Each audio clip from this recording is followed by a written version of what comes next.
Hi everyone and welcome back to Heimler's History. Now in 1828, Andrew Jackson was elected to the presidency, and that marked a monumental shift in American politics. And the key scene that illustrates this monumental shift was an event called the Inaugural Brawl. So Jackson styled himself a man of the people, and so when he arrived at the presidential mansion, all his people were waiting there for him.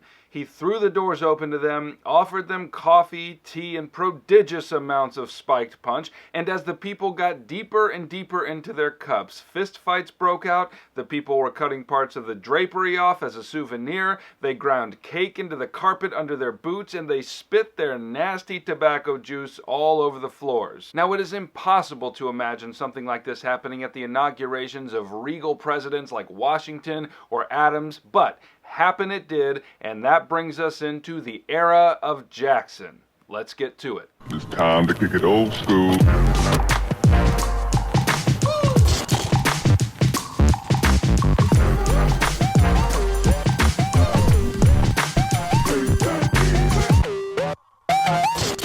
Now, in order to understand how we got to the inaugural brawl in 1828, we need to back up a little bit to 1824 and the election that happened in that year. So it was in 1824 that Jackson ran for president the first time, and in that election he won both the popular vote and the electoral vote. But the problem was, in that election, he was running against three other guys: Henry Clay, William Crawford, and John Quincy Adams. And in the Constitution, it says that the president must win the majority of electoral votes, and even though Jackson won the most electoral votes, he did not get a majority. And in that case, the election goes to the House of Representatives, and they, by vote, choose the president. Now remember, I said that Henry Clay was one of the candidates who ran in this election, and he came in a pretty distant third behind Jackson and Adams. But here is where the sauce gets oh so spicy. Henry Clay, as it turns out, just so happened to be the Speaker of the House of Representatives, which means he was in a prime position to influence the vote for the candidate of his choosing. Now, Clay wasn't all that fond of John Quincy Adams, but he loathed Andrew Jackson. So through some backdoor haggling, Clay got Adams elected over Jackson. And wouldn't you know it, in a few days' time, President John Quincy Adams names Henry Clay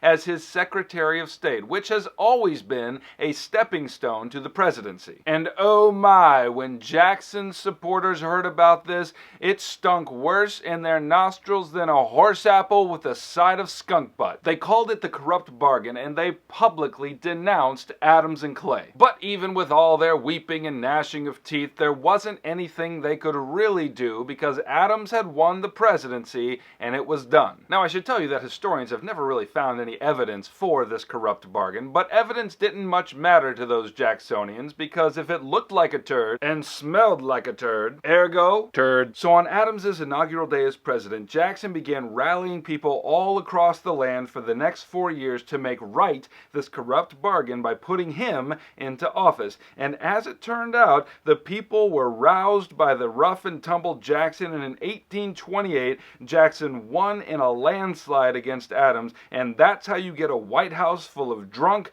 unwashed, backwoods folks tearing up the White House on Inauguration Day. Once the man of the people was finally in office, it's not too much to say that he ushered in a new era of American politics, namely the era of the common man. And when I say man, I mean men, like, dudes. Women have not yet been thrown the bone of American democracy, but we will get there. So let's talk about Jackson's presidency. One significant thing that Jackson brought to the presidency was a concept known as the spoils system. There's this saying in battle, to the victor go the spoils, and what this amounted to in the presidency was that Jackson stuffed a bunch of federal jobs with folks who had supported him during his campaign. You see, in Jackson's mind, the government belonged to the people, and therefore the people ought to be able to do any job that the government had to offer. Plus, it would be anti-American, Jackson reasoned, to keep the same people in government jobs year after year after year and so establish some kind of bureaucratic elite. But probably the most important thing about the spoils system is that it really cemented the two-party system in American politics, because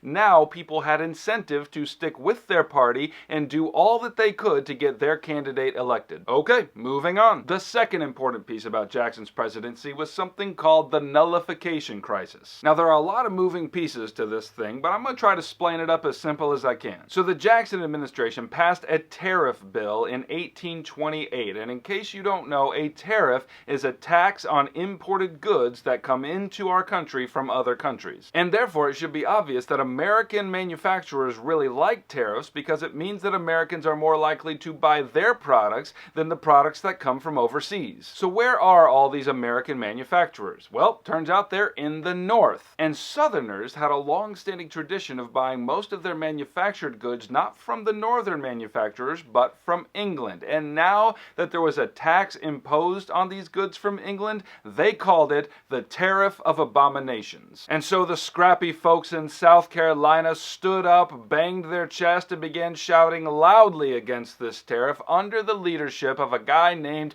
John C. Calhoun. Wait a minute, who's John C. Calhoun? Oh, that's right, John C. Calhoun is Andrew Jackson's vice-stinking president. Bet that got awkward quick. So Calhoun rallied all the South Carolinians under the banner of nullification, which essentially meant that if the federal government overstepped its bounds, then the states had the right to consider the offending laws null and void. And further, they said that if the federal government decided to come collect those taxes, that South Carolina would then secede from the Union. Now, Jackson wasn't even that big of a fan of the tariff, but he would not stand for some South Carolinian hillbilly nullifiers threatening to break up the Union. That old Battle of New Orleans, Jackson woke up and he threatened to invade South Carolina and hang all the nullifiers. And when South Carolina looked around at all the southern states and realized nobody else was joining them in this threat to secede, seriously, y'all?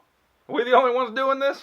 They backed down and worked with Jackson to get a more reasonable tariff bill passed. And spoiler alert, that's not the last time the Southerners are going to threaten to take their toys and go home. Okay, that was the Nullification Crisis. Let's move quickly to Jackson's handling of American Indians. You might recall that Jackson isn't the biggest fan of Indians, which is kind of an understatement. It's kind of like saying I'm not the biggest fan of being curb stomped and then made to eat lima beans without any teeth. As we've seen up to this point in American history, there were a lot of white tummies grumbling to gobble up as much Indian land as it possibly could, which often led to bloody conflicts which the owners of those white tummies usually won. And now those tummies started grumbling for the land of the Cherokee in Georgia, North Carolina, and Alabama. So Jackson flouted a bunch of previous treaties with the Cherokees and said, "Go ahead, white tummies, gobble away." And in a crazy turn of events, the Cherokee Indians actually appealed to the Supreme Court on this, and the Supreme Court actually ruled in favor of the Indians, saying that white settlers had to respect formerly established Indian treaties, to which Jackson allegedly responded, "John Marshall has made his decision.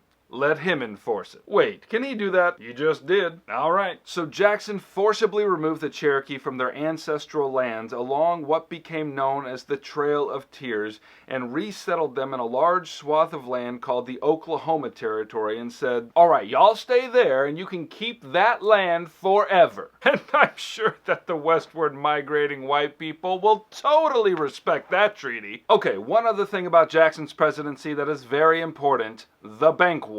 The Bank War erupted in 1832 when Daniel Webster and Henry Clay proposed to Congress the renewal of the charter of the Bank of America. Now, Jackson hated the bank because he thought it protected and upheld the interests of the wealthy and the elite over against the common folks. So Webster and Clay got the charter through Congress with no problem and then sent the bill to Jackson's desk, where he summarily vetoed it as unconstitutional. Never mind that it was the Supreme Court's job to rule laws unconstitutional. Jackson decided that he was going to, as the president, act like the Supreme Court. So the bank failed, and this is why Jackson's opponents branded him King Andrew I, despite his insistence that he always acted on behalf of the American people. So the era of Jackson is a complex one, but it did usher in a time in which the president was now expected to work on behalf of the people. And that is a marvelous thing, but I've gone on too long, so we'll end it here, and I'll see you next time.